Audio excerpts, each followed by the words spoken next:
Salut et bienvenue dans cette émission. Je suis Kamara Mamadouba, coach consultant en développement des potentiels personnels et professionnels. Bienvenue dans cette émission, le développement personnel africain.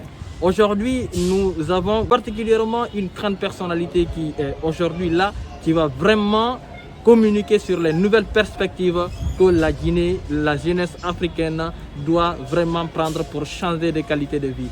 Oui, il est aujourd'hui possible de réussir en Afrique. Naître, grandir et réussir, c'est possible en Afrique. Et d'ailleurs, avec nos grands responsables, avec nos grands intervenants, vous allez voir tout de suite qu'il est possible, bien sûr, de naître, grandir et réussir en Afrique. Allez, c'est parti.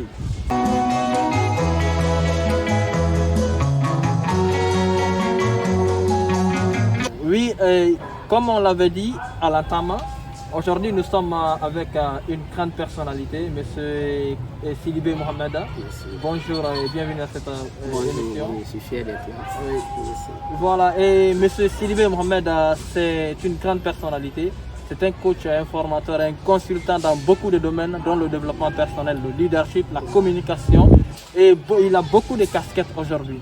C'est d'ailleurs la question qui nous interpelle là. C'est pourquoi nous lui appelions pour vraiment tirer parti de l'ensemble de ses connaissances.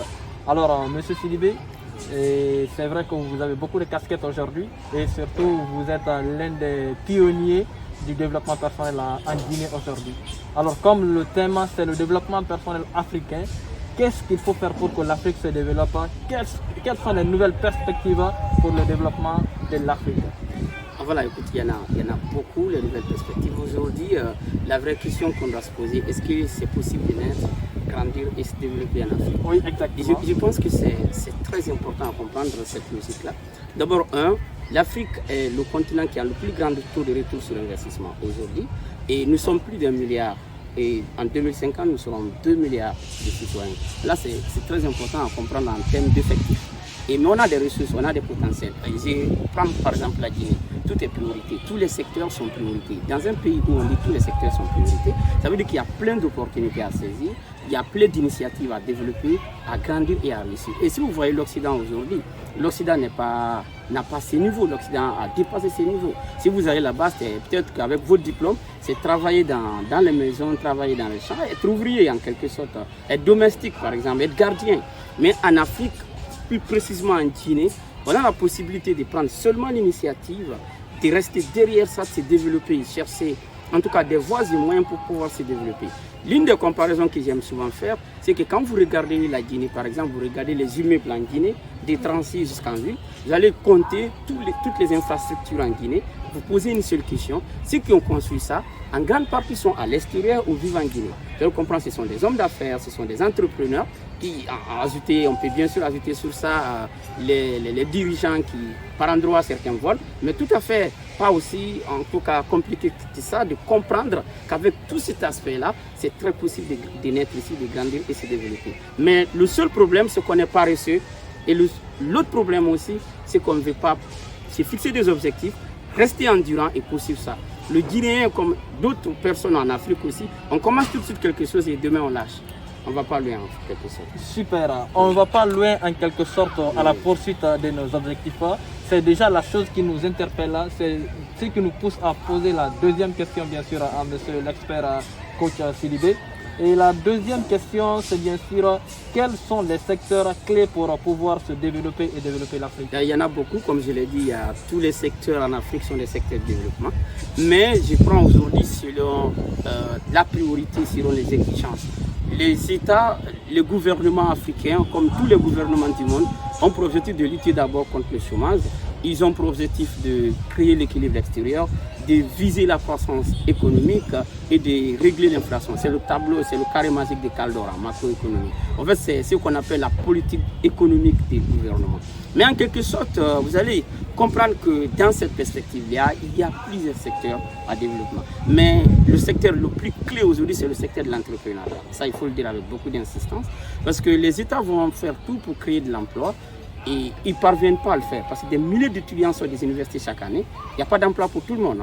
Les Européens considèrent un agent de la fonction publique comme une femme africaine qui va face à son mari. Au fait, les travailleurs de la fonction publique sont considérés comme une femme africaine, selon la théorie, la conception européenne. Et donc aujourd'hui, ce qu'il faut comprendre, l'État ne peut pas employer tout le monde. Et les États passent par d'autres moyens qu'on appelle les IDE, les investissements directs étrangers. À regarder cette situation aujourd'hui, même les investissements directs étrangers ne peuvent pas interpeller toutes les entreprises du monde vers chez nous. Et ça veut dire en quelque sorte, même s'il y a des milliers d'entreprises chez nous, tout le monde ne peut pas être employé. Donc ça, c'est d'abord un fait réel qu'on est en train d'observer jour après jour. Donc pour cela, les États doivent se baser sur la promotion de l'entrepreneuriat. Et donc moi, je vais même loin pour dire qu'il faut un ministère de l'entrepreneuriat en Guinée. Et donc concrètement, le secteur de l'entrepreneuriat, c'est un secteur clé pour dire que chaque jeune qui s'élève aujourd'hui, qui a une initiative, une idée, doit penser à 3 dimensions, c'est-à-dire quel est le problème à résoudre. Quand on regarde autour de nous, on a assez de problèmes à résoudre. Chaque problème peut être une entreprise, une affaire, un programme à développer derrière lequel on peut se faire de l'argent sur le long terme. Et quelle est l'opportunité à saisir? Bill Gates l'a dit, s'il fallait recommencer le monde, il allait aller dans le monde de l'opportunité. En fait, l'opportunité, c'est de voir au-delà de l'existence physique d'un bien, ce qu'il s'appuie pour créer comme d'autres utilités, c'est de voir au-delà de son existence physique. Quand on prend un manguier par exemple, certains vont voir le manguier, d'autres vont voir un champ de manguier. Il y en a qui vont voir une usine de mangue, ici à travers juste un manguier. Il y a d'autres qui vont voir le bois, et donc tout simplement pour faire des meubles. Et donc en réalité, on doit pouvoir réfléchir en termes d'opportunités, mais réfléchir en termes de compétences intrinsèques. Chaque compétence qu'on a est une opportunité d'affaires, est une opportunité d'entreprise qu'on peut pouvoir développer. Et les gens ne se regardent pas sous un angle d'opportunité. Mais la compétence telle que je suis en train de dire, ce n'est pas une compétence académique. Chaque personne a une compétence naturelle. Tu vas te regarder. Toi, naturellement, est-ce que tu es bien dans une chose naturellement que tu n'as pas besoin de forcer? Tu l'as compris grâce à ta vie, à ton évolution. Chaque personne a une compétence naturelle. Chaque être humain né avec un don naturel. Donc il y a cet aspect. Il y a aussi, pour pouvoir résumer cette partie, il y a d'autres secteurs dans lesquels on doit pouvoir aller aujourd'hui, le développement de la technologie. Ça, c'est au niveau un peu administratif. Il faut développer l'espace technologique, le numéro qui est très développé aujourd'hui. Ça permettra aussi aux jeunes de se mouvoir, ça permettra au gouvernement d'aller encore plus loin. L'entrepreneuriat gouvernemental aussi, c'est très recommandé. Donc, on ne va pas pouvoir développer ça. Partir vers l'entrepreneuriat gouvernemental, il faudrait vraiment que le gouvernement s'applique aujourd'hui pour que l'entrepreneuriat soit un levier de développement. Et la troisième question de M. Sidibé, c'est bien sûr quels conseils on peut donner à la nouvelle génération face à l'immigration clandestine? D'abord, comme vous connaissez récemment, Dubaï a interdit visa de 30 jours à 20 pays africains. Ça, c'est une évidence. Vous savez, moi, ça me fait honte que c'est nous qui sommes toujours, comme mon frère Jacques Ouekassa l'a dit, des réfugiés économiques. Pour moi, c'est évident que c'est vraiment décevant, c'est humiliant, que c'est nous qui nous levons toujours, nous partons nous tuer dans la mer pour pouvoir gagner l'autorité. On n'est pas dans une souffrance totalement économique aujourd'hui. Il faut se dire la vérité que ça ne va pas en Afrique, c'est vrai, ça ne va pas en Guinée, c'est vrai, mais cela ne doit pas nous pousser à sortir vers l'immigration. Il n'y a plus d'avenir à l'Occident. Peut-être que les gens vont se dire, parce que nous prenons des jolies photos sur Internet, ils vont poster, ça va pousser certaines personnes à comprendre que la vie est plus belle là-bas qu'ici. Non, c'est pas ça. C'est très dur, c'est très difficile. Il faut qu'on comprenne qu'il y a plus d'avenir en Afrique qu'à l'Occident.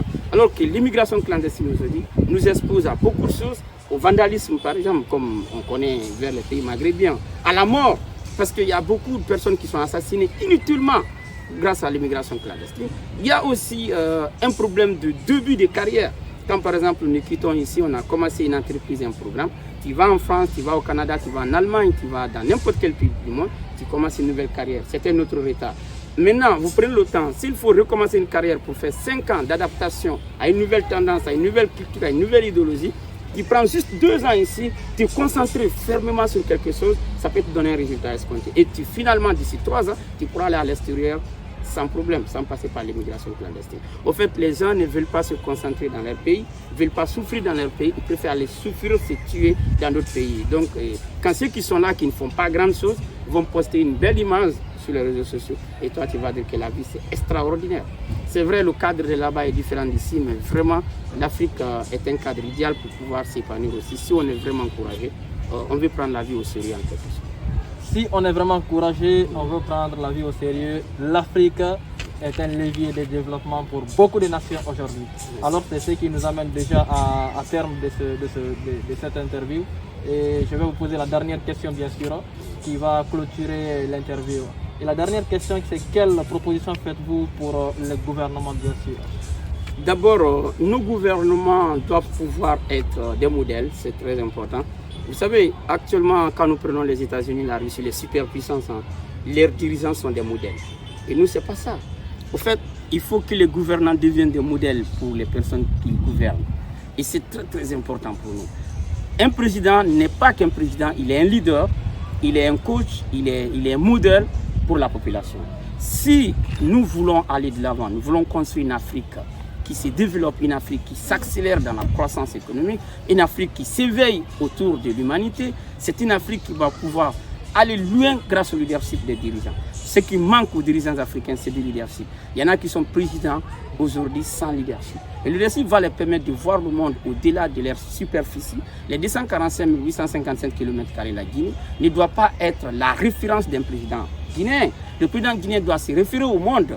Le modèle du pays, c'est le monde. Le modèle de la famille, c'est le pays. Le modèle de l'enfant, c'est sa famille. Donc nous devons modéliser pour comprendre comment les autres ont fait ce jeu pour pouvoir s'épanouir, se développer collectivement. Qu'est-ce que les autres ont pu faire comme souffrance? Qu'est-ce que les autres ont pu endurer? Qu'est-ce que les autres ont pu innover? Il ne serait-ce que les pays voisins, par exemple. Si je prends le cas de la Guinée, mais on doit pouvoir copier au Sénégal, au Mali, en Côte d'Ivoire, ce qui a marché parce que nous sommes globalement dans la même réalité quotidienne, nous sommes dans les mêmes modes de pensée, sauf qu'il y a des présidents qui ont fait des choses là-bas que nous ne parvenons jamais à faire en Guinée. Mais de passage, il faut remercier le président Alpha Condé parce qu'il a mis beaucoup de jalons. C'est très important de reconnaître ces choses-là et à travers lesquelles le CNRD est en train de pousser certaines choses aujourd'hui parce que c'est très important qu'Alpha avait poussé vraiment les pions des bases de développement très très fortes. Là, soyons reconnaissants à ça, mais il faut poursuivre ça. Parce que, par exemple, en Afrique, si un pays vient, il change les données anciennes.